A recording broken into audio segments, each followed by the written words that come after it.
Picture this. You're standing guard outside, the most important building in your country, wearing a uniform that represents centuries of honor and tradition. You've sworn an oath to protect the royal family with your life. You've trained for years, mastering combat techniques that most people only see in movies. But nothing, absolutely nothing, could have prepared you for what happened on that cold October morning in 2019.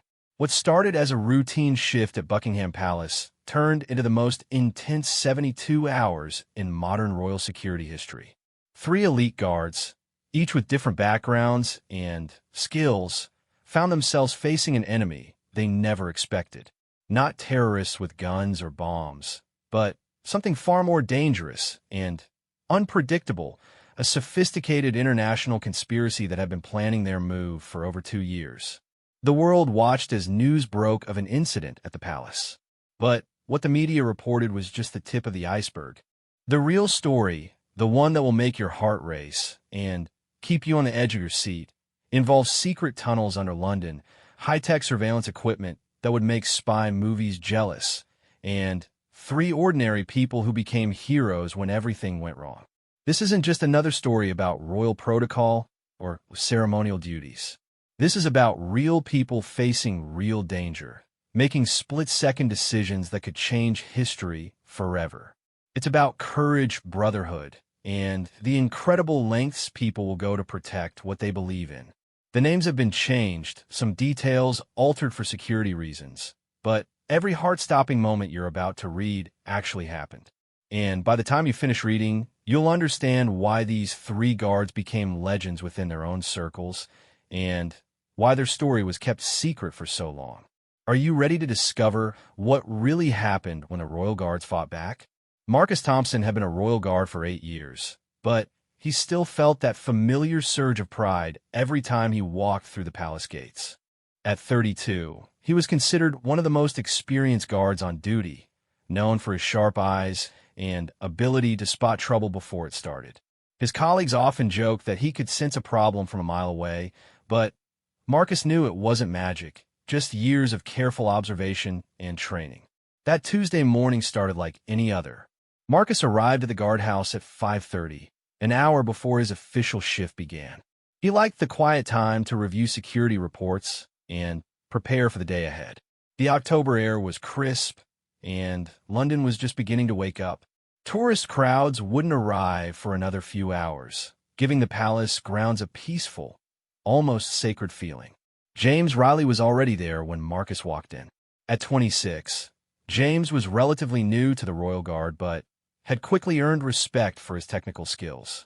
Before joining the Guards, he had worked in cybersecurity for the British military, and his expertise with modern surveillance systems had made him invaluable to the team. While other guards focused on physical security, James monitored the dozens of cameras, sensors, and electronic systems that protected the palace. The third member of their unofficial team was David Shun, a 41-year-old veteran who had served in 3 different military units before becoming a Royal Guard. David rarely spoke about his past, but everyone knew he had seen action in some of the world's most dangerous places. His calm demeanor and quick thinking had gotten him out of several difficult situations over the years. What most people didn't know was that David spoke 4 languages fluently and had once worked undercover for British intelligence. The 3 men had been assigned to work together after a security review recommended creating smaller, more specialized teams within the Royal Guard. Their different skills complemented each other perfectly. Marcus's intuition, James's technical expertise, and David's combat experience. They had worked together for 2 years and had developed an almost telepathic understanding of each other's movements and thoughts.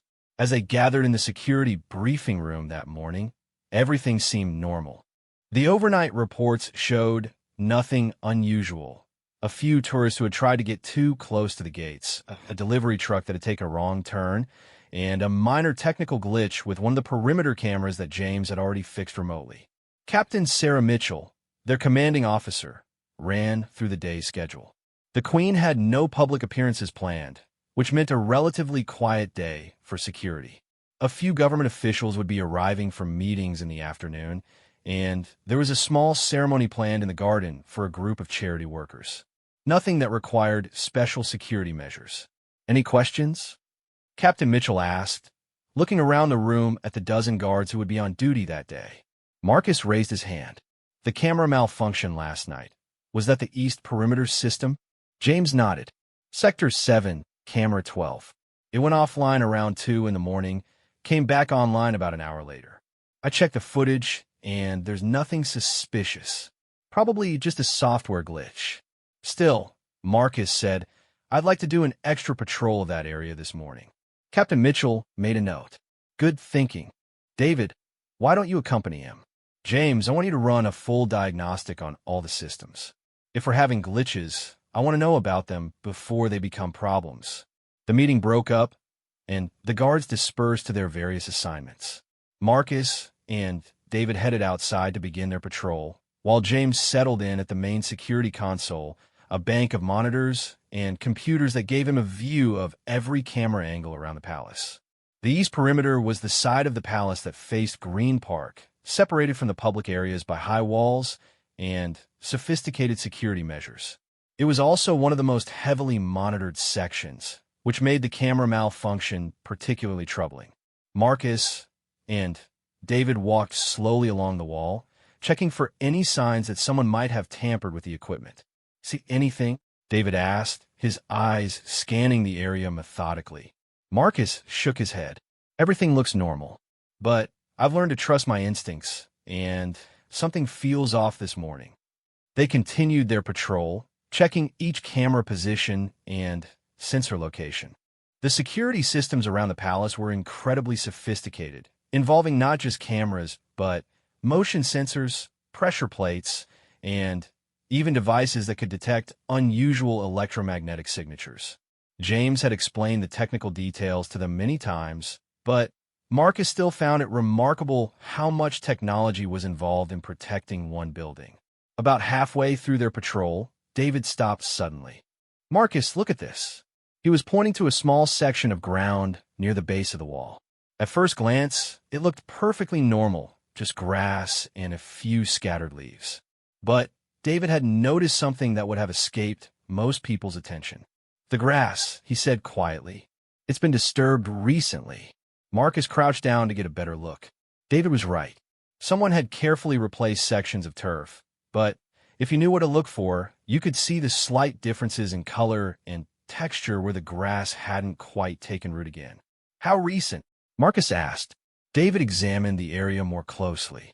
Within the last few days, maybe a week at most. Someone dug here and then covered it up very carefully. They both knew this was serious. Any unauthorized digging near the palace walls was a major security concern. It could indicate anything from someone trying to plant surveillance equipment to a more serious attempt to breach the perimeter defenses. Marcus pulled out his radio. James, we need you to check the historical footage for Sector 7. Look for any activity in the last week, particularly around the base of the wall. Copy that. James's voice crackled back through the radio. Give me a few minutes to pull up the archives. While they waited, Marcus and David continued examining the area. The disturbed ground covered a space roughly 3 feet by 2 feet, and whoever had done the work had been very professional about it. If David hadn't been looking for signs of disturbance, they might have walked right past it. Whoever did this knew what they were doing, David observed. This isn't the work of some amateur trying to sneak onto the grounds. This is professional. Marcus felt his stomach tighten. In 8 years as a Royal Guard, he had dealt with plenty of security threats, but they were usually obvious. Protesters trying to climb the fence, tourists getting too aggressive, or mentally unstable individuals who believed they had special relationships with the royal family. Professional intrusion attempts were much rarer and much more dangerous. James's voice came through the radio again, and his tone immediately told them that the news wasn't good. Marcus, David, I'm looking at the footage from the past week, and we got a problem. Someone has been accessing our camera system remotely. What do you mean? Marcus asked, though he was afraid he already knew the answer. I mean, someone hacked into our security cameras. They were watching the same footage we were seeing, and more importantly, they could see our patrol patterns and response times. The camera malfunction last night wasn't a glitch. It was deliberately caused to cover their tracks. The pieces were starting to come together, and none of them liked the picture they were forming. Someone had been watching the palace security for at least a week, learning their routines and finding their weak points. The disturbed ground suggested they had planted something, surveillance equipment, or possibly something worse. "We need to sweep this entire area," Marcus said, his training taking over. "David, call for the bomb disposal team." "James, can you trace where the hacking came from?" "Already working on it," James replied. "But these guys are good. They're using multiple proxy servers and some kind of encryption I've never seen before."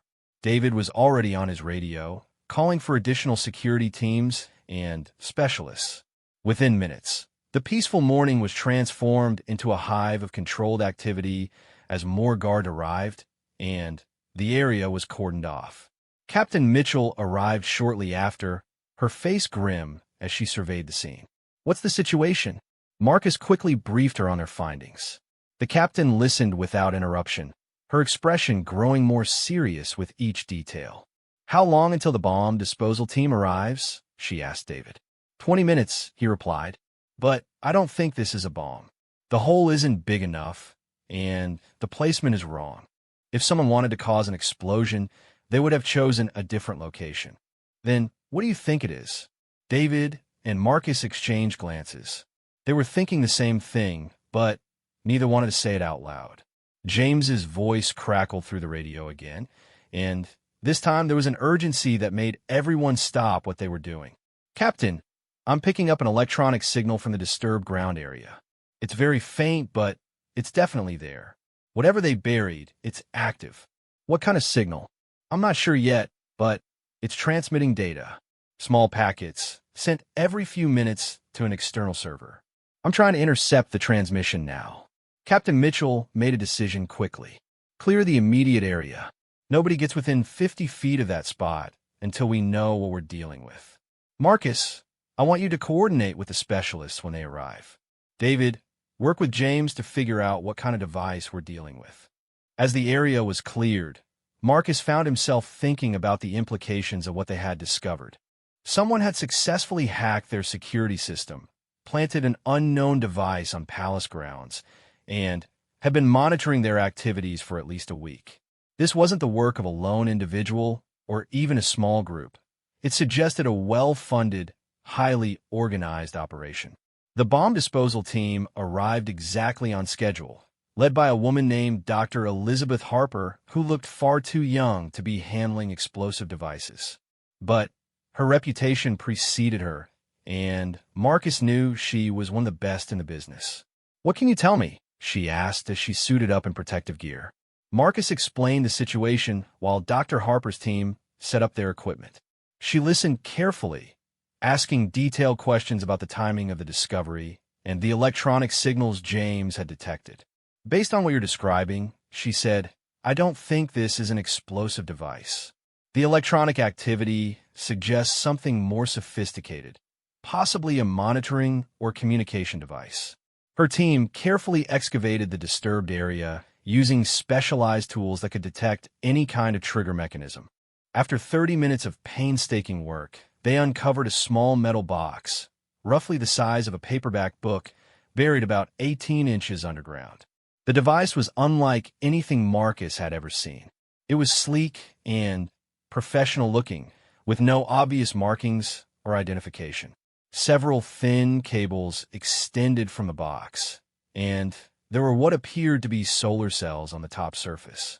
Dr. Harper examined the device carefully before declaring it safe to move. "It's definitely not explosive," she confirmed, "but it's very sophisticated. These cables suggest it's connected to multiple sensors, and the solar cells indicate it was designed for long-term operation." James had been monitoring the electronic signals throughout the excavation process.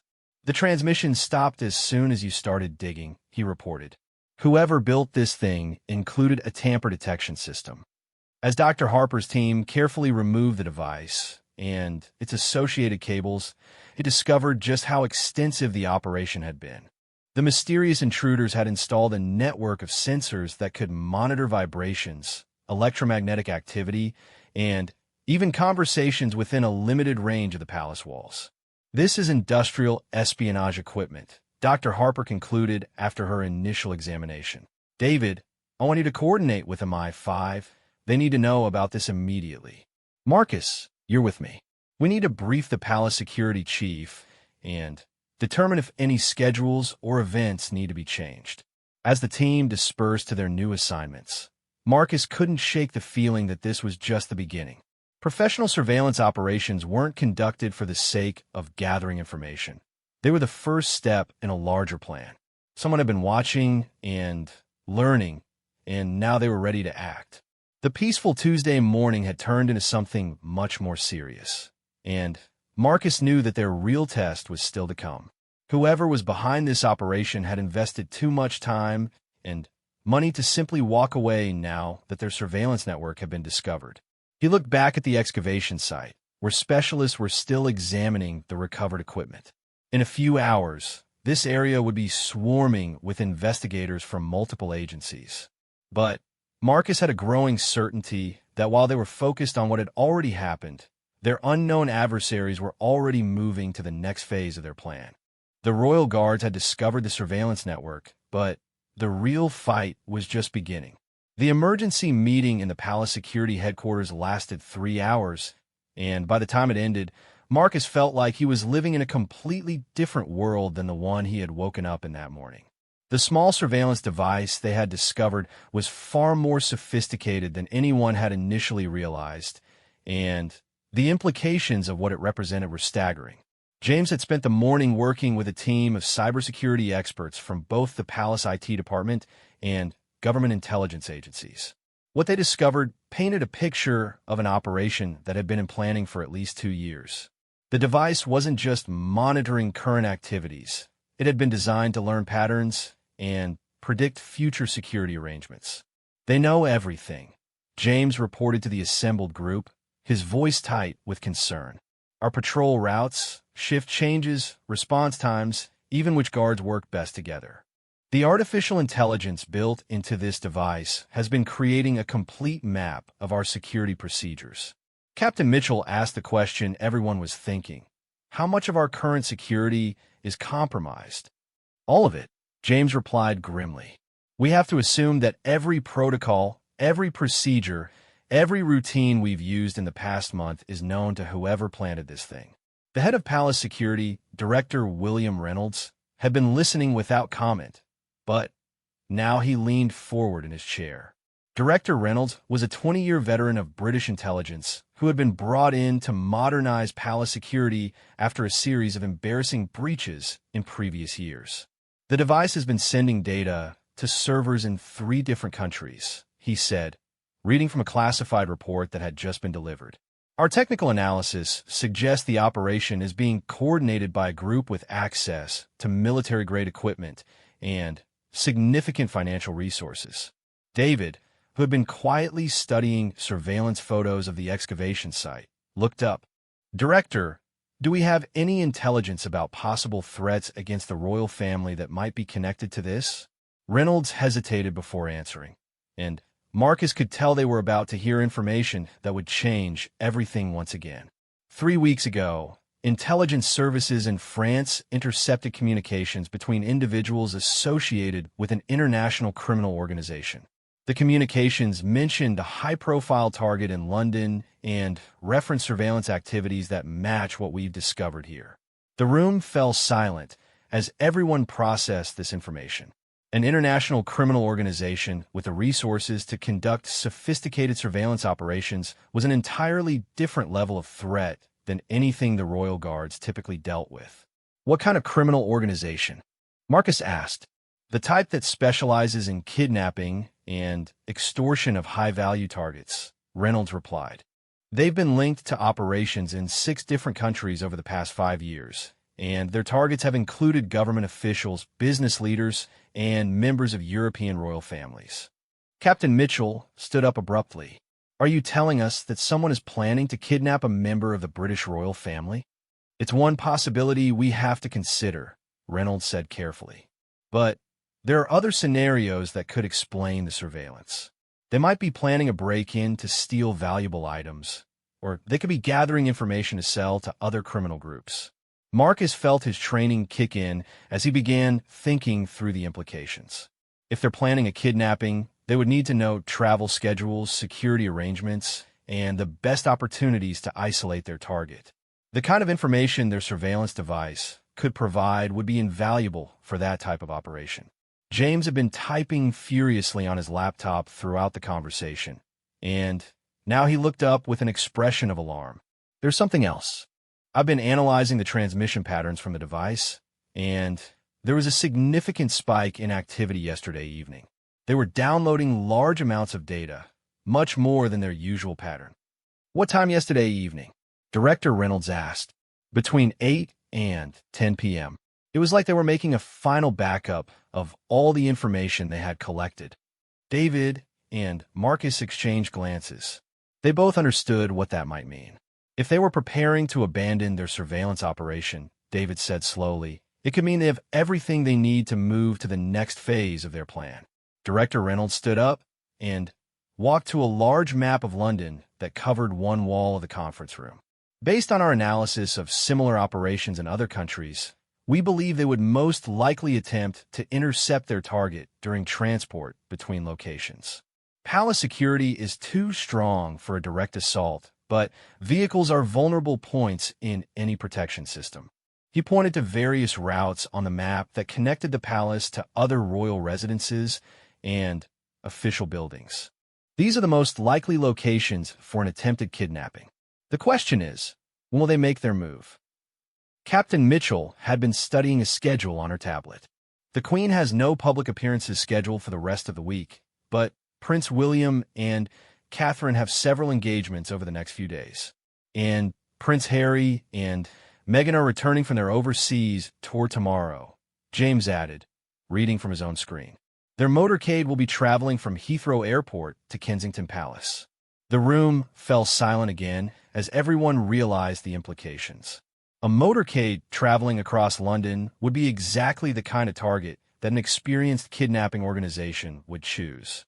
Director Reynolds made a decision quickly. We're going to operate under the assumption that an attempt will be made on tomorrow's motorcade. All current security protocols are compromised, so we need to develop completely new procedures. He turned to Marcus, David, and James. You three discovered this threat, and you know more about their capabilities than anyone else. I'm assigning you to work directly with the protection detail for tomorrow's operation. Marcus felt a mixture of pride and apprehension. Being chosen for a royal protection assignment was an honor, but the circumstances made it one of the most dangerous assignments he had ever received. What about the surveillance device? James asked. Should we let them know we've discovered it? No, Director Reynolds replied firmly. As far as they know, their operation is still secret. That might give us some advantage. Over the next several hours, the three guards found themselves at the center of the most intensive security planning session they had ever witnessed. Intelligence analysts, tactical specialists, and protection experts worked together to develop new routes and procedures that their unknown adversaries couldn't have anticipated. The original plan had called for Prince Harry and Meghan's motorcade to travel along the most direct route from Heathrow to Kensington Palace, using roads and procedures that had been established for years. The new plan would take them along a completely different route, with multiple decoy vehicles and additional security teams positioned at strategic points throughout London. Marcus was assigned to ride in the lead vehicle of the motorcade, responsible for watching for any signs of surveillance or potential threats. David would be in the main security vehicle, positioned directly behind the royal couple's car. James would coordinate with traffic control and emergency services from a mobile command center, monitoring communications and electronic signals throughout the journey. Remember, Director Reynolds told them during their final briefing, these people have been planning this operation for months. They'll be prepared for standard security measures.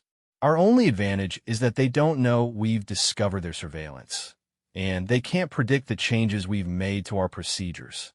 As evening fell, Marcus found himself thinking about the magnitude of what they were facing. In less than 12 hours, they would be responsible for protecting two of the most recognizable people in the world from an organization that had successfully carried out similar operations in other countries. The three guards spent the night at the palace, sleeping in rotation so that someone was always monitoring the communications channels and electronic surveillance systems. Marcus took the first watch, sitting in the darkened security center, surrounded by dozens of monitors showing different views of the palace and surrounding areas. James had rigged additional sensors around the perimeter, hoping to detect any signs that their adversaries were conducting final reconnaissance before their planned operation. The new sensors were more sensitive than the standard equipment, but they also generated false alarms from normal activities like delivery trucks and early morning joggers. Around 2 in the morning, one of the new sensors triggered an alert. Marcus immediately called James, who was sleeping in an adjacent room. "What kind of alert?" James asked as he hurried to the security console. "Électromagnétique signature, secteur 12, Marcus replied." It's different from the normal background readings. James checked the sensor data on his laptop. Someone's using active scanning equipment within a quarter-mile of the palace. Military-grade stuff, probably trying to map our electronic defenses. They watched the readings for several minutes, tracking the source of the signals as it moved along the streets surrounding the palace. Whoever was operating the scanning equipment was being very careful, stopping frequently, and never staying in one location for more than a few minutes. "They're good," James admitted. "If we weren't specifically looking for this type of activity, we probably wouldn't have detected it." Marcus made a note in the security log and called David to update him on the situation. The electromagnetic scanning confirmed their suspicions that tomorrow's operation would face a sophisticated and well-prepared adversary. At 4 in the morning, David took over the watch while Marcus and James tried to get some sleep. Neither of them was successful. The knowledge of what they would be facing in a few hours made relaxation impossible. When dawn broke over London, Marcus felt like he had been preparing for this day his entire career. Everything he had learned during his 8 years as a Royal Guard, all the training exercises and security drills had been leading to this moment. The three guards met in the security center at 6 a.m. for their final briefing. Director Reynolds was already there, along with the senior protection officers who would be commanding the overall operation. Intelligence services tracked additional scanning activities throughout the night, Reynolds reported. "They're definitely planning something for today, and they're making final preparations." The timeline for the morning was tight. Prince Harry and Meghan's flight was scheduled to arrive at Heathrow at 9:30 a.m. The motorcade would depart the airport at 10:15, and if everything went according to plan, they would arrive at Kensington Palace by 11 a.m. "The route has been finalized," the senior protection officer announced, pointing to a map that showed their path through London. "We'll be taking the northern approach through areas where we have additional support from local police units." Marcus studied the map carefully, memorizing every turn and intersection. As the lead vehicle, he would be responsible for identifying potential ambush points and ensuring that the route remained clear. James would be monitoring communications from a specially equipped van that would travel parallel to the motorcade, ready to coordinate with emergency services if anything went wrong. His job was to watch for electronic jamming attempts or any signs that their communications were being intercepted. David's assignment was the most direct. He would be in the armored vehicle immediately behind the royal couple's car, ready to respond to any direct threats against their safety. At 8 a.m., the team departed for Heathrow Airport. The drive through early morning London traffic gave Marcus time to observe the routes and intersections they would be using later. Everything looked normal, but he knew that appearances could be deceiving. Heathrow Airport had its own extensive security systems, but the protection team wasn't taking any chances. Additional officers had been stationed throughout the terminal, and the arrival area had been swept multiple times for any signs of surveillance equipment or potential threats. Prince Harry and Meghan's flight arrived exactly on schedule, and Marcus watched from his position near the motorcade as the royal couple emerged from the terminal. They appeared relaxed and unaware of the security concerns that had dominated the past 24 hours. The motorcade consisted of 6 vehicles: a police escort car, Marcus's lead security vehicle, the armored car carrying Prince Harry and Meghan, David's security vehicle, a medical support van, and a final police escort car. James's mobile command center would travel on parallel streets, maintaining radio contact throughout the journey. As they prepared to depart, Marcus received a final update from the command center. All systems green, no unusual activity detected. You are cleared to proceed. The motorcade pulled away from Heathrow Airport at exactly 10:15 a.m., beginning what Marcus knew could be one of the most dangerous 45 minutes of his career. As they emerged onto the main road leading into London, he couldn't shake the feeling that somewhere nearby, their unknown adversaries were watching and preparing to put their own plan into action. The first 15 minutes of the journey passed without incident. Traffic was moderate for a Wednesday morning, and the police escort vehicles had successfully cleared their route of any obvious obstacles. Marcus maintained radio contact with David and James, reporting on traffic conditions and potential hazard ahead. But as they entered the more densely populated areas of West London, Marcus began to notice subtle signs that something wasn't quite right. There were more delivery trucks than usual parked along their route, and several construction projects that seemed to have started overnight. Any one of these things could be innocent, but together they created a pattern that made him nervous. "David, are you seeing the unusual number of work vehicles along the route?" He radioed to his colleague. "Copy that. I count at least 6 trucks and vans that weren't there during our route survey yesterday." James's voice crackled through the radio from his mobile command center. "I'm detecting increased radio traffic on frequencies commonly used by criminal organizations. Nothing specific, but definitely more activity than normal." Marcus felt his pulse quicken. The signs were all there. Their adversaries were in position and ready to act. The question was when and where they would make their move. As the motorcade approached a major intersection about halfway to Kensington Palace, Marcus spotted something that made his blood run cold. A large delivery truck was parked in a position that would allow it to block the intersection with just a few seconds' notice. More importantly, he could see figures inside the truck's cab, watching the approaching motorcade.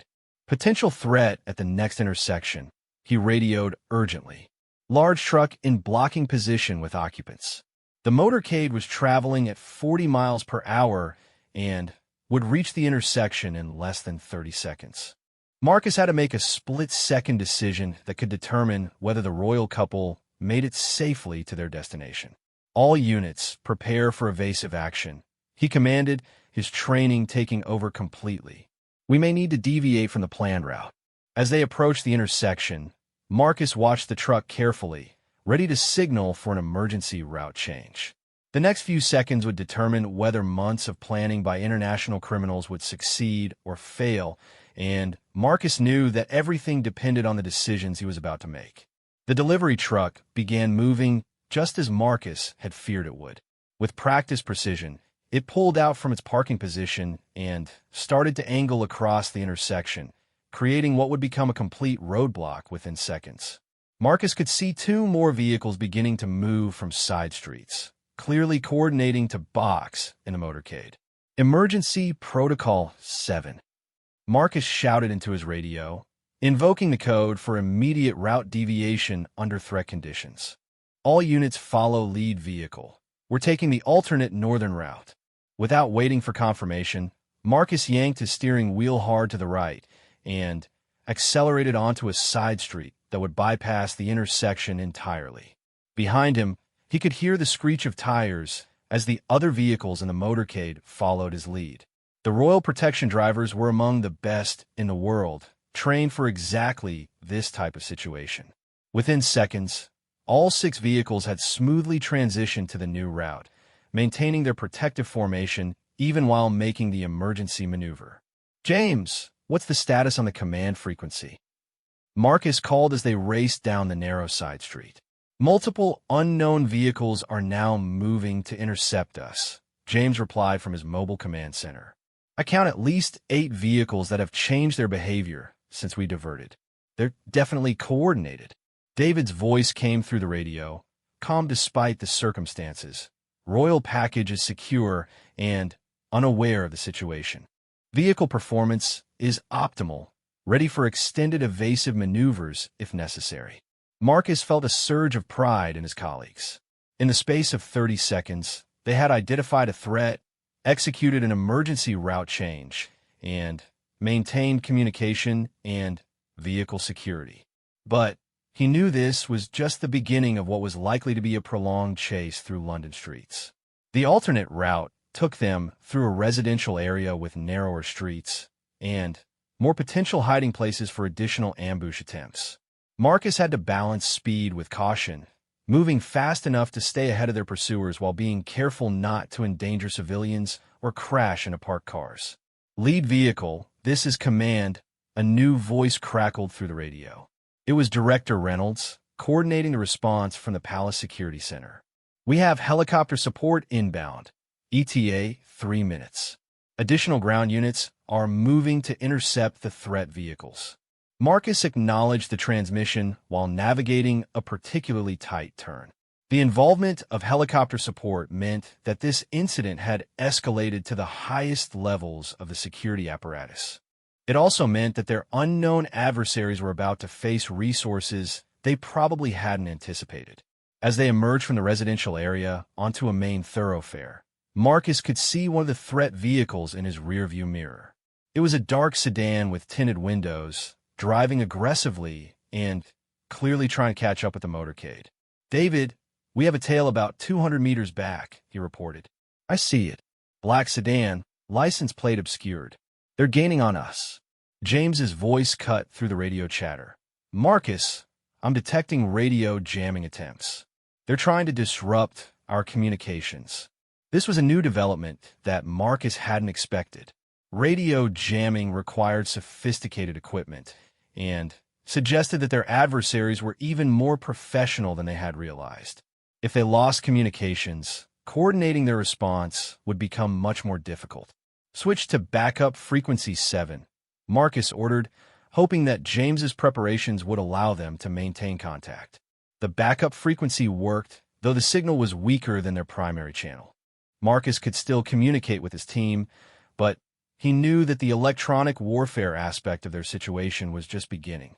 As they approached another major intersection, Marcus saw something that made him smile grimly. 2 police vehicles were positioned to block the cross streets, preventing any ambush vehicles from entering their path. Director Reynolds and his team were already implementing countermeasures based on the threat reports they were receiving. But their pursuers had apparently anticipated this as well. Instead of trying to intercept the motorcade at the intersection, the black sedan suddenly accelerated and moved into the oncoming traffic lane, clearly attempting to pull alongside the motorcade. "Threat vehicle is making an aggressive approach," David reported. "I can see armed figures inside." Marcus made another split-second decision. Instead of trying to outrun the sedan, he suddenly slowed down and moved his lead vehicle to the left, forcing the pursuing car to either slow down or risk a head-on collision with oncoming traffic. The move worked perfectly. The sedan was forced to fall back behind the motorcade, and the oncoming traffic prevented them from making another attempt to pull alongside. But Marcus knew this was just a temporary solution. They needed to reach a more secure area where additional support could help them deal with the threat. "James, what's our best route to a secure facility?" he asked. "The Embassy District is 12 minutes away at current speed," James replied after checking his navigation systems. "Multiple friendly facilities with high security in that area. All units, we're heading for the Embassy District," Marcus announced. "Maintain formation and prepare for additional threats along the route." The next few minutes were some of the most intense of Marcus's career. The pursuing sedan was joined by 2 additional vehicles, and they began coordinating their efforts to box in the motorcade. At the same time, Marcus had to navigate through increasingly heavy traffic while maintaining enough speed to stay ahead of their attackers. David proved to be invaluable during this phase of the chase.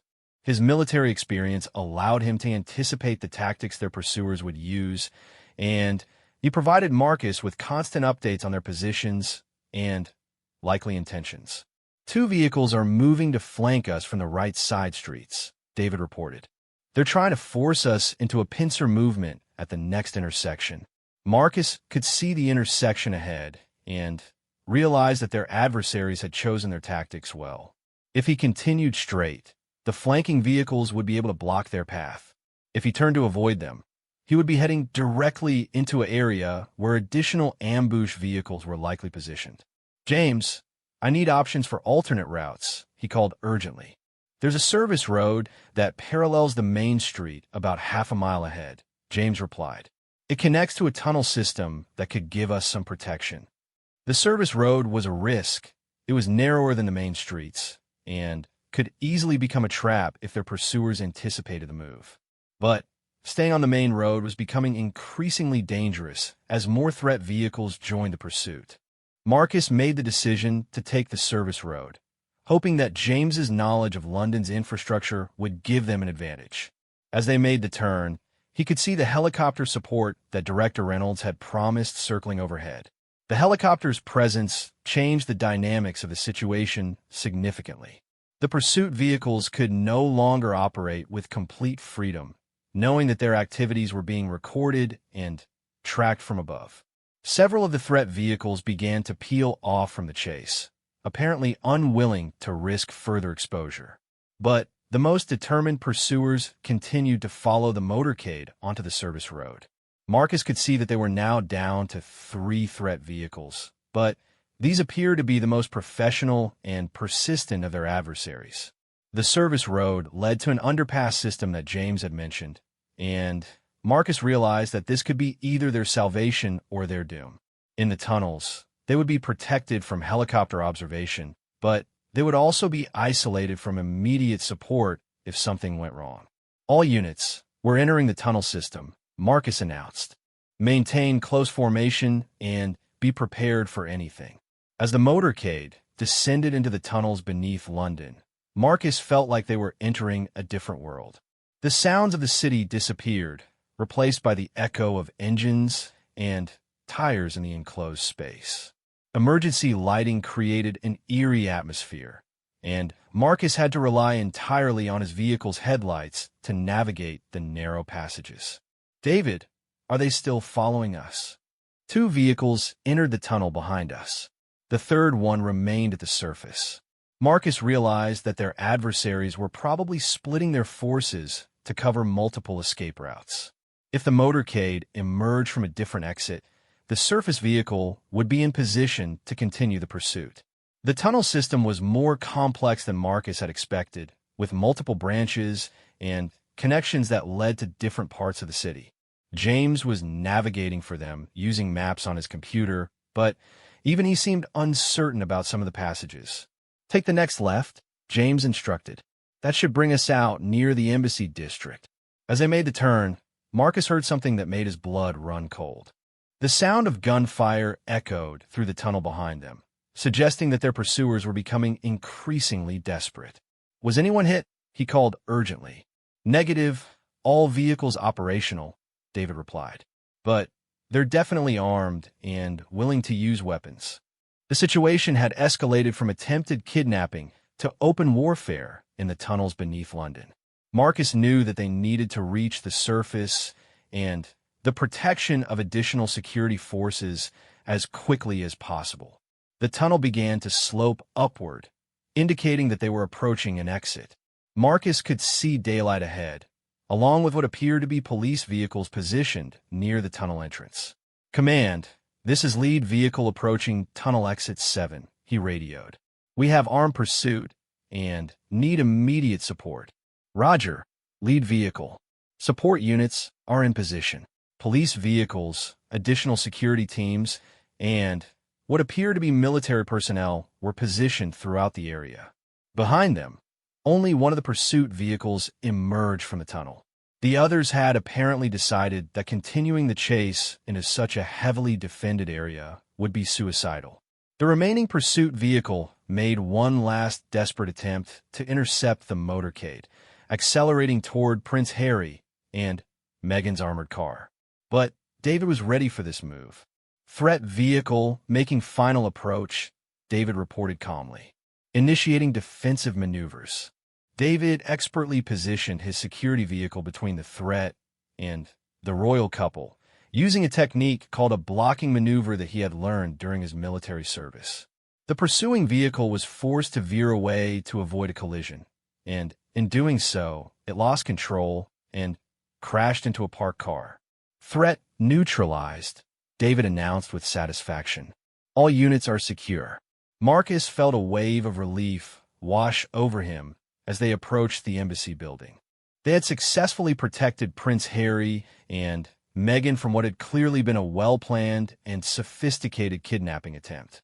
As the motorcade pulled into the secure compound of the embassy building, Marcus could see armed security personnel surrounding the area. The immediate threat was over, but he knew that the investigation into who had been behind the attack was just beginning. Prince Harry and Meghan were quickly escorted into the embassy building, where they would remain until additional security arrangements could be made for their transport to Kensington Palace. Marcus, David, and James were debriefed by Director Reynolds and intelligence officers who had been monitoring the situation. Preliminary reports indicate that we were facing at least 12 individuals operating 8 different vehicles, Director Reynolds told them. This was a major operation with significant resources behind it. James had been analyzing the electronic warfare aspects of the attack. They used military-grade jamming equipment and sophisticated coordination systems. This wasn't the work of ordinary criminals. David was examining photographs of the crash pursuit vehicle and its occupants. The individuals we captured are carrying false identification from 3 different countries. Professional operators, probably mercenaries hired for this specific job. Marcus realized that their discovery of the surveillance device the previous day had probably prevented an even more serious attack. If they hadn't known that their security procedures were compromised, the kidnappers might have been able to predict exactly where and when to intercept the motorcade. What happens now? Marcus asked Director Reynolds. Now we investigate, Reynolds replied. We need to find out who was behind this operation and whether they represent an ongoing threat to the royal family.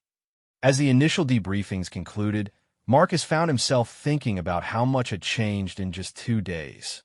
A routine patrol had led to the discovery of an international conspiracy, and a simple airport pickup had turned into a high-speed chase through the streets of London. But despite the danger and excitement, Marcus felt proud of how he and his colleagues had performed. They had worked together seamlessly, adapting to changing circumstances and protecting their charges even when facing a sophisticated and determined adversary. James was already beginning to analyze the data they had collected during the chase, looking for clues about the identity and motivations of their attackers. David was working with intelligence analysts to determine whether the captured individuals were connected to known criminal organizations. And Marcus was preparing for whatever would come next. Because even though this particular threat had been neutralized, he knew that being a royal guard meant always being ready for the next challenge, the next threat, and the next opportunity to prove that their oath to protect the royal family was more than just words. The attack had been defeated, but the investigation was just beginning, and Marcus had a feeling that the most dangerous parts of this story were still ahead of them.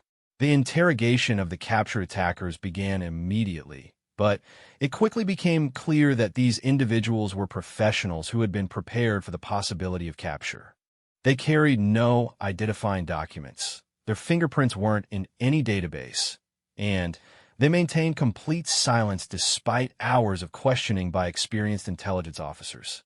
Marcus, David, and James found themselves at the center of an investigation that was growing larger and more complex by the hour.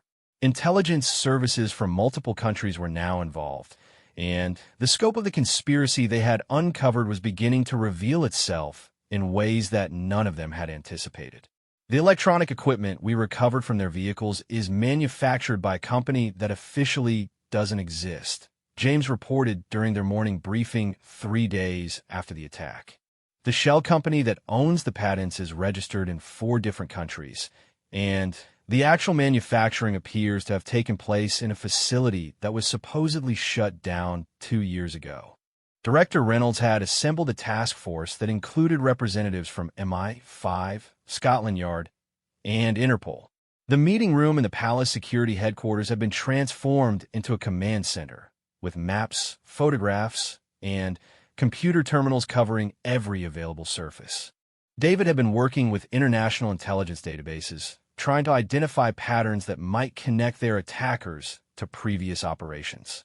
I've found similar equipment signatures in attacks on government officials in France, Germany, and Sweden over the past 18 months, he reported. Same coordination methods, same electronic warfare capabilities, same professional execution. Marcus had been studying surveillance footage from throughout London, looking for any signs that their adversaries had been conducting reconnaissance beyond what they had already discovered. What he found was disturbing. "They've been watching us for much longer than we initially thought," he told the assembled investigators. "I found evidence of surveillance activities going back at least 6 months, possibly longer. They didn't just know our security procedures. They knew our personal habits, our schedules, even which coffee shops we frequented during our off-duty hours." The revelation that their personal lives had been under surveillance added a new dimension to the threat they were facing.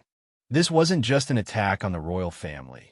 It was a comprehensive intelligence operation that had been targeting the individuals responsible for royal protection.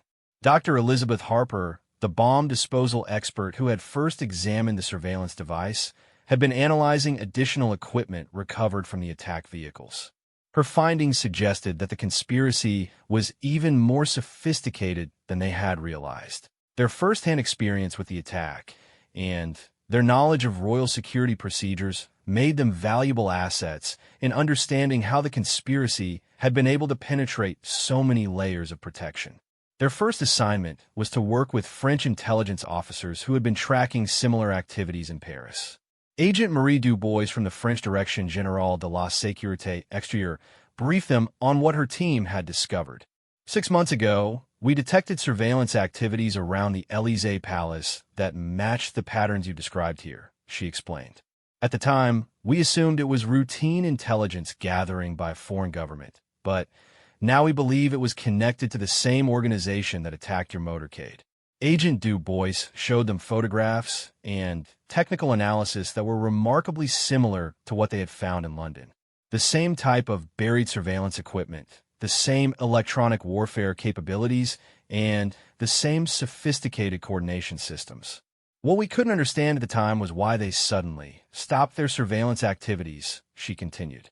Now we think they were simply moving their operation from France to England. Marcus asked the question that was troubling all of them. If they've been planning operations in multiple countries, how big is this organization? That's what we're trying to determine, Agent Dubois replied. But based on the resources they've demonstrated and the coordination between different operational teams, we're looking at something much larger than a typical criminal group. James had been analyzing communication intercept from the failed attack, working with cryptographers and signals intelligence specialists to decode the messages their adversaries have been sending. What he discovered added another piece to the puzzle they were trying to solve. They were reporting to a central command authority throughout the operation, he told the task force. The communication protocols they were using suggest a military-style command structure with multiple levels of authority and redundant systems for maintaining contact. David's military experience helped him understand the implications of what James had found.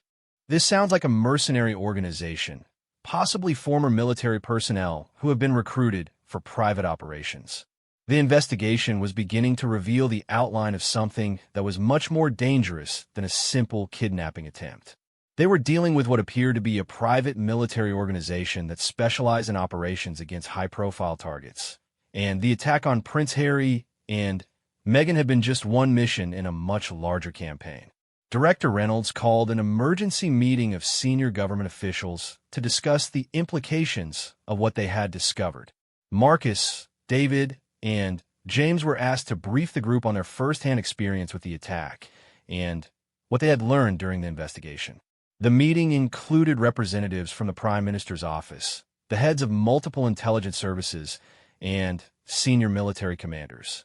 Marcus had never been in a room with so many high-ranking officials, but he found that his focus on the facts and his commitment to protecting the royal family helped him stay calm despite the intimidating surroundings.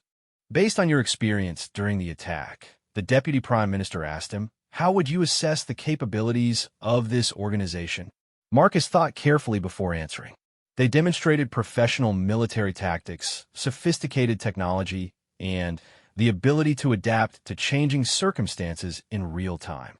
If we hadn't discovered their surveillance device and changed our procedures, I believe they would have succeeded in their mission. David was asked about the international implications of what they had found. The coordination between operations in different countries suggests that this organization has the resources and connections to operate across international boundaries, he explained. They're not just a threat to the British royal family. They represent a threat to government officials and high-profile targets throughout Europe. James briefed the officials on the technical aspects of the threat. Their electronic warfare capabilities are extremely advanced, he said. They have access to equipment and software that's supposed to be available only to government intelligence agencies. That suggests either they have connections within government circles or they've successfully stolen classified technology. After the briefing, Marcus, David, and James were asked to continue working with the investigation team, but they were also assigned additional responsibilities that would change their roles within the Royal Guard significantly. Given your experience and the knowledge you've gained during this investigation, Director Reynolds told them, you're being assigned to a new unit that will focus specifically on advanced threat detection and response. Your primary mission will be to identify and neutralize similar threats before they can develop into active operations. The new assignment was both an honor and a challenge. They would be working with intelligence agencies, international law enforcement, and military specialists to develop new methods for protecting high-profile targets from sophisticated adversaries. Their first case came just 2 weeks later, when surveillance systems detected unusual activities around the residence of the German Chancellor. The patterns were similar to what they had seen in London, and Marcus, David, and James were sent to Berlin to assist with the investigation. What they found confirmed their worst fears about the scope of the organization they were facing. The surveillance operation in Germany was even more sophisticated than what they had encountered in London, involving not just electronic monitoring, but also human intelligence networks and what appeared to be inside information about government security procedures.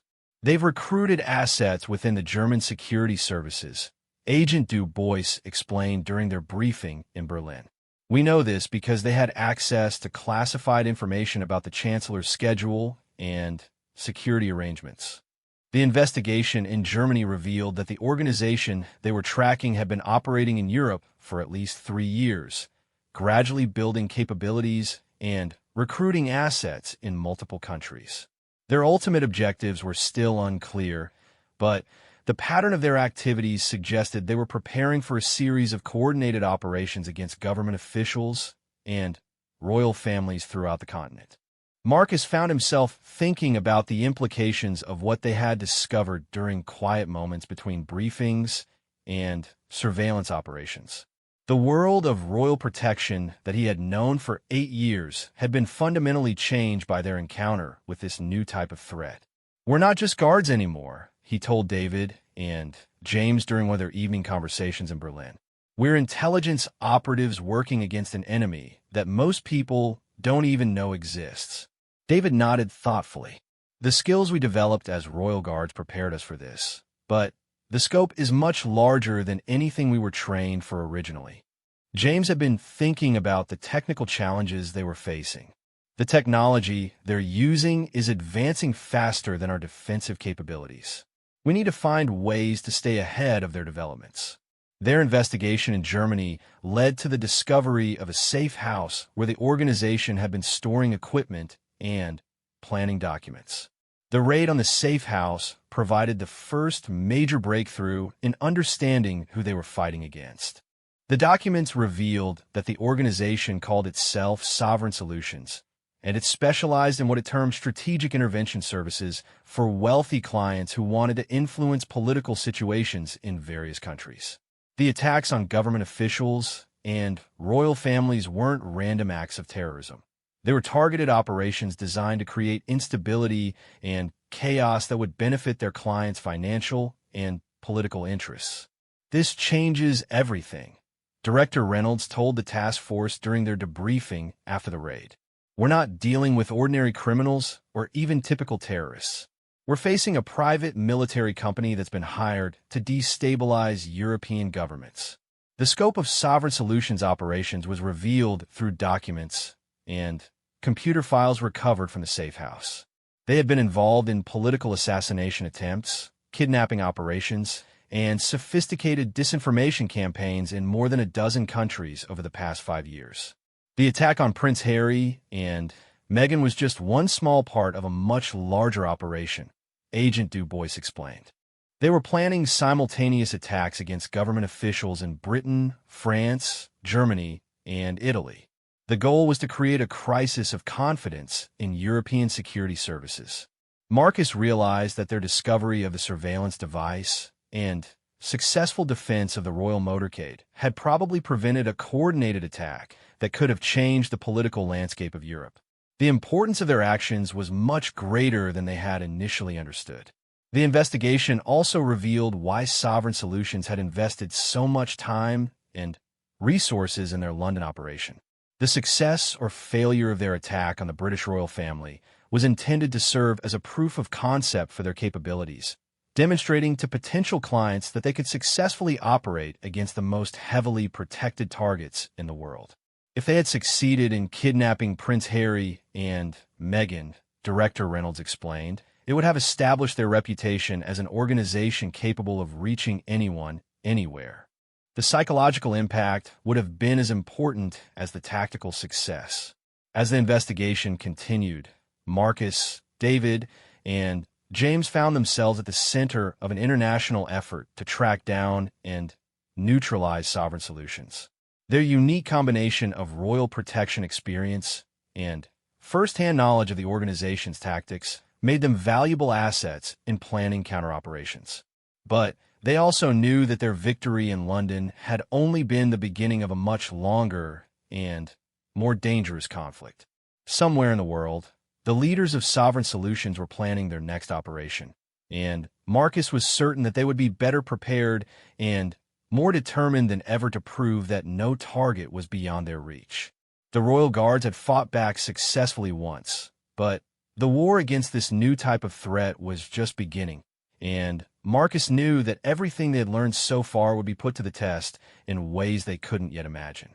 6 months after the failed attack on Prince Harry and Meghan, Marcus Thompson found himself standing in a conference room in Brussels, looking at a map that showed the scope of Sovereign Solutions operations across 3 continents.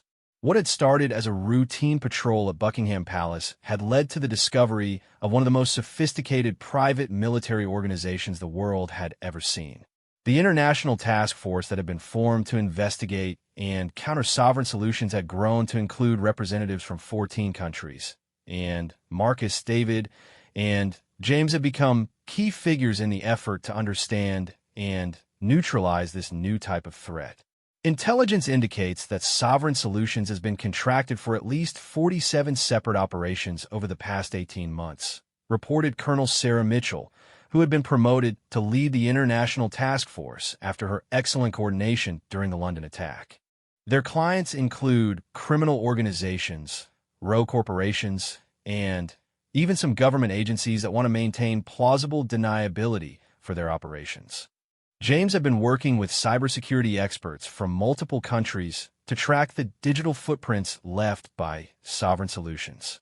His technical skills, originally developed for royal protection duties, had evolved into expertise in advanced electronic warfare and cyber intelligence. We've identified 7 different command centers that Sovereign Solutions has been using to coordinate their operations, James reported to the assembled investigators. They're using a distributed network system that makes it extremely difficult to shut down their communications completely. David had been leading field operations to track down and arrest Sovereign Solutions operatives in various countries. His military background and experience with the organization's tactics had made him one of the most effective agents in the international effort. "We've successfully disrupted operations in Spain, Netherlands, and Sweden," David told the group. "But each time we shut down one cell, they seem to activate backup teams that we didn't know existed. They're much larger and more well-funded than we initially estimated." The scope of what they had uncovered was staggering. Sovereign Solutions wasn't just a mercenary organization. It was a comprehensive private intelligence and military service that offered everything from surveillance and kidnapping to assassination and political manipulation. Their client base included some of the wealthiest and most powerful individuals and organizations in the world. Marcus had been studying the psychological and tactical profiles of Sovereign Solutions operatives, trying to understand how they recruited and trained their personnel. What he found was disturbing. They're recruiting from elite military and intelligence units worldwide, he explained to the task force. Former Special Forces operators, discharged intelligence agents, and even active duty personnel who have been compromised or recruited. They offer salaries that are 3 to 4 times what these individuals can earn in legitimate positions. The financial resources available to Sovereign Solutions were one of the most troubling aspects of the organization. They seem to have unlimited funding for equipment, personnel, and operations, suggesting that their client base included extremely wealthy individuals or organizations. Dr. Elizabeth Harper had been analyzing weapons and equipment recovered from various Sovereign Solutions operations.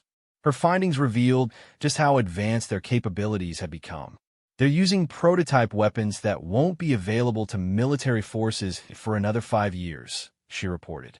Someone is providing them with access to classified research and development projects from multiple countries. The investigation had also revealed that Sovereign Solutions had been developing their own research and development capabilities, essentially creating a private defense contractor that operated outside any government oversight or regulation. Agent Marie Dubois from French intelligence had been tracking the financial networks that supported Sovereign Solutions operations. "We've identified at least 12 different shell companies and offshore accounts that are used to fund their activities," she explained. "The money trail leads through banks in Switzerland, the Cayman Islands, and Singapore, but the ultimate sources are hidden behind multiple layers of corporate structures." The complexity of Sovereign Solutions' financial operations suggested that they had access to the same type of sophisticated money laundering networks used by international criminal organizations and intelligence agencies. Marcus, David, and James have become experts not just in royal protection, but in understanding and countering advanced asymmetric threats. Their unique perspective, having faced Sovereign Solutions in direct combat and then spent months investigating their operations, made them valuable consultants for security services worldwide. Their expertise was put to the test when intelligence indicated that Sovereign Solutions was planning their most ambitious operation yet, a coordinated attack on a major international summit that would include heads of government from 23 countries. The summit was scheduled to take place in Vienna, and security services from all participating countries were involved in protection planning. But the traditional approaches to summit security were based on conventional threats, and Marcus knew that Sovereign Solutions would use tactics that most security planners had never encountered. They won't try to attack the summit venue directly, Marcus explained during a planning meeting with Austrian security officials. Their approach will be to identify vulnerabilities in the security system and exploit them in ways that we haven't anticipated. James had been working with Austrian technical teams to scan for any signs of the surveillance equipment that had been the first indication of Sovereign Solutions activity in London. What they found was even more sophisticated than what they had encountered before. They're using quantum encrypted communications and surveillance devices that are almost impossible to detect with conventional equipment, James reported. "We've had to develop entirely new detection methods just to identify their presence."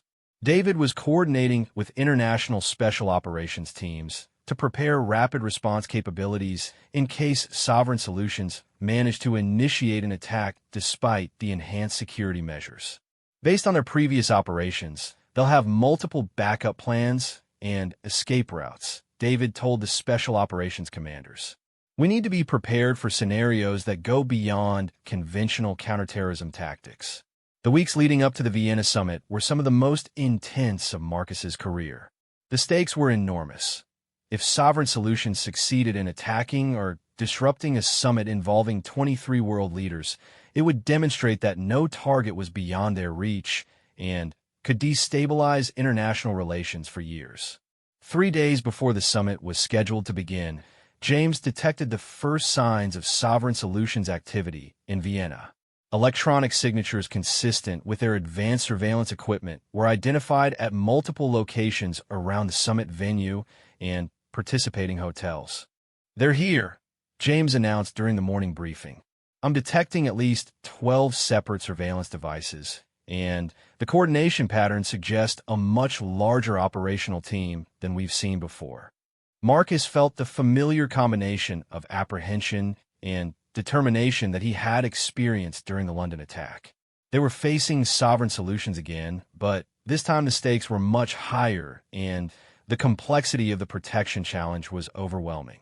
David had been coordinating with local law enforcement to track any suspicious activities in Vienna. "We've identified at least 30 individuals who have arrived in the city over the past 2 weeks using travel documents that match patterns associated with Sovereign Solutions operations," he reported.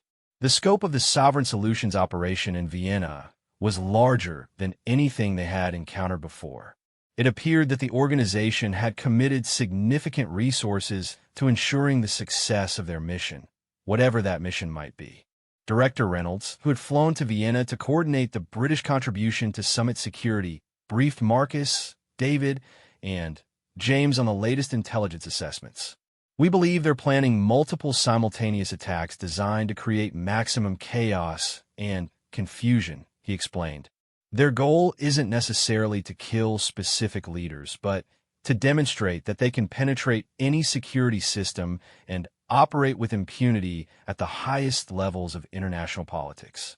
The psychological warfare aspect of Sovereign Solutions strategy was as important as their tactical capabilities.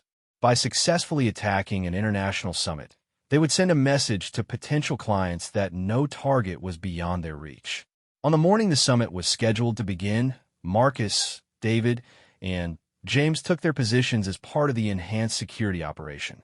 Marcus was assigned to the Outer Perimeter Security Team, responsible for detecting any approaching threats before they could reach the summit venue. David was working with the Close Protection teams assigned to specific world leaders. James was coordinating with the Electronic Surveillance and Communication Security teams. The first indication that Sovereign Solutions was beginning their operation came at exactly 9:30 in the morning, when James detected a sudden spike in electronic activity from multiple locations around Vienna. "They're activating their coordination systems," James reported through the Secure Communications Network. "Based on the signal patterns, I estimate at least 50 operatives are now active throughout the city." Marcus immediately implemented enhanced security protocols, increasing patrol frequencies and activating additional surveillance systems. The peaceful morning atmosphere of Vienna was suddenly transformed into a state of heightened alert as security forces throughout the city prepared for coordinated attacks. David was monitoring intelligence reports from teams tracking known Sovereign Solutions operatives. "We have visual confirmation on 8 individuals at 4 different locations," he reported.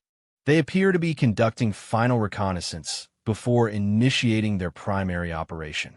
The sophistication of Sovereign Solutions' Vienna operation became clear as the morning progressed.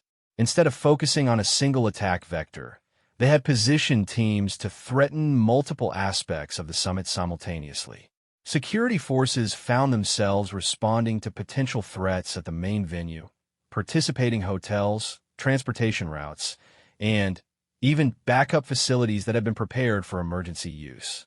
"They're forcing us to spread our resources across too many potential targets," Marcus realized during a coordination meeting with other security team leaders. This is exactly the type of strategy they used in their previous operations. Create multiple threats to overwhelm our response capabilities. James had been working frantically to counter the electronic warfare aspects of Sovereign Solutions operation. They're attempting to jam our communications and interfere with our surveillance systems, he reported. But the new equipment we developed specifically for this summit is holding up so far. At 11:15, the first direct attack began. A team of Sovereign Solutions operatives attempted to breach the perimeter security at the main summit venue, using tactics and equipment that were unlike anything the Austrian security forces had encountered before. Marcus was part of the response team that engaged the attackers. The Sovereign Solutions operatives were wearing advanced body armor and carrying weapons that seemed to be prototype versions of equipment that wouldn't be available to military forces for several years. These aren't ordinary mercenaries. Marcus radioed to the command center as his team engaged the attackers. They're equipped and trained like elite special forces units. The firefight lasted for nearly 30 minutes, with Sovereign Solutions demonstrating the same professional tactics and sophisticated coordination that Marcus, David, and James had encountered in London. But this time, the security forces were prepared for their methods and had developed specific countermeasures based on months of studying their operations. David's team successfully prevented a simultaneous attack on one of the participating hotels, using intelligence about Sovereign Solutions tactics to anticipate and counter their approach. Target neutralized, David reported after his team had arrested 3 operatives who had been attempting to access the building's ventilation system. James played a crucial role in preventing what could have been the most dangerous aspect of Sovereign Solutions operation. His monitoring systems detected an attempt to hack into the summit's communication networks, apparently with the goal of intercepting sensitive conversations between world leaders. They're using quantum computing resources to try to break our encryption, James reported urgently. I'm implementing emergency countermeasures, but this is the most sophisticated cyber attack I've ever seen. The battle for control of the summit's electronic systems lasted for hours, with James and his team fighting a digital war against Sovereign Solutions hackers who had access to computing resources that seemed almost unlimited. By the end of the first day of the summit, it was clear that while Sovereign Solutions had not succeeded in their primary objectives, they had demonstrated capabilities that were far beyond what anyone had anticipated. The organization had evolved significantly since the London attack, and their resources and sophistication had grown exponentially. We prevented them from achieving their goals, Director Reynolds told the security teams during their evening debrief. But the scale and complexity of their operation shows that we're dealing with a threat that's unlike anything the international community has faced before. Marcus, David, and James found themselves at the center of discussions about how to counter an adversary that seemed to have unlimited resources and access to the most advanced technology available. Their experience with Sovereign Solutions had made them experts in a type of warfare that most security professionals had never encountered. The traditional model of government security services versus criminal or terrorist organizations doesn't apply here, Marcus told the assembled security officials.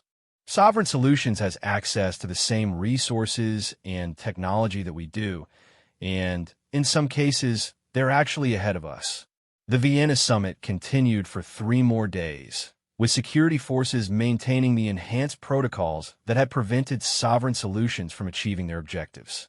But everyone involved knew that this was just one battle in a much larger conflict. As Marcus, David, and James prepared to return to London, they reflected on how much their roles and responsibilities had changed since that October morning when they had discovered a small surveillance device buried near the palace walls. "We're not royal guards anymore," David observed during their final meeting in Vienna. "We've become specialists in fighting a type of war that most people don't even know exists." James nodded thoughtfully.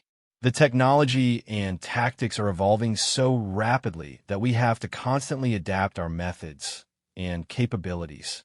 Marcus looked out at the Vienna skyline, thinking about the challenges they would face in the months and years ahead. Sovereign Solutions is still out there, and they're learning from each operation just as we are. This isn't over. It's just the beginning of something much larger. Their flight back to London gave them time to think about the implications of what they had experienced. The world of international security had been permanently changed by the emergence of organizations like Sovereign Solutions, and traditional approaches to protecting high-profile targets were no longer adequate. When they arrived back at Palace Security Headquarters, they found that their success in Vienna had led to new assignments and responsibilities. They were being asked to help develop new training programs, security protocols, and international cooperation agreements specifically designed to counter advanced asymmetric threats. But Marcus knew that their most important responsibility was to remain vigilant and ready to respond when Sovereign Solutions or similar organizations attempted their next operation. The Royal Guards had fought back successfully in London and Vienna, but the war against this new type of threat would continue for years to come. As he walked through the palace gates that evening, Marcus felt the same surge of pride he had experienced on his first day as a Royal Guard. But now that pride was tempered with the knowledge that protecting the royal family and other high-profile targets required skills and capabilities that went far beyond traditional security work.